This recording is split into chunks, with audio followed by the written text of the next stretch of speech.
Hello friends, today we will start science chapter number 1, our environment. So there are two types of objects in our surrounding, biotic components and abiotic components. Biotic components are living components and abiotic components are non-living components. Biotic components include plants and animals including human beings. They both constitute our environment. So let's see biotic component. So first example of biotic components is plant. Plant is also called producers. Then what is chlorophyll? The green color matter in leaves through which leaves look green in color is called chlorophyll. Then what is photosynthesis? The process of preparing food by the plants is called photosynthesis.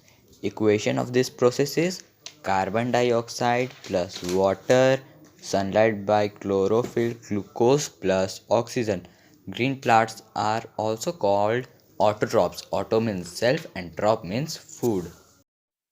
So let's see the other example of biotic components.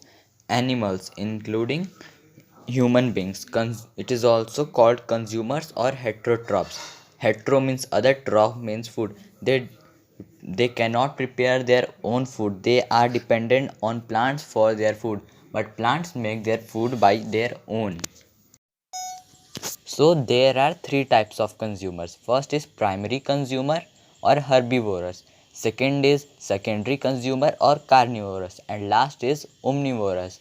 Primary consumers or herbivores are those who feed on plants. Secondary consumer or carnivorous are those who feed on herbivores. And omnivorous are those who feed on herbivores as well as carnivorous are called omnivorous. Animals like deer in herbivorous, tiger in carnivorous and bear in omnivorous. Let's see microorganisms, decomposers. These the organisms which derive their food from dead and decaying plants and animals are called decomposers, and the decomposers break down the dead and decaying plant and animals into minerals, and the minerals get mixed up with the soil and again used by the plants. This process is called recycling of minerals. So there are two types of microorganisms, fungi and bacteria. Microorganisms are those who can't be seen with our naked eyes. So let's move towards other animals like jackal, vulture, etc. consume dead bodies of animals. The process helps in keeping the environment clean. They are called scavengers.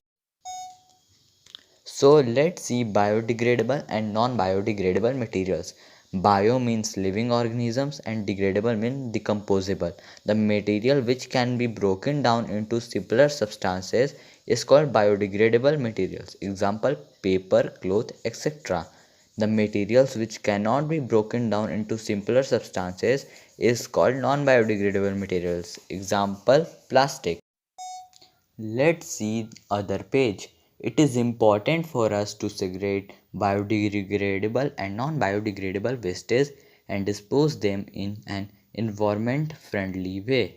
The kitchen waste can be put in a pit dug in the garden which is then covered with soil and dry leaves. This waste in the pit is acted upon by microorganisms and gets converted into useful compost. This compost can be used for growing healthy plants in field and gardens. Let's see red worms. Red worms can be mixed with the kitchen waste. They convert it into compost very fast. Then what is vermicomposting? The process of forming compost with the help of various worms, usually red worms, white worms and other earthworms is known as vermicomposting. Thank you. Hope you liked the video. We will see abiotic components in the next video. Thank you.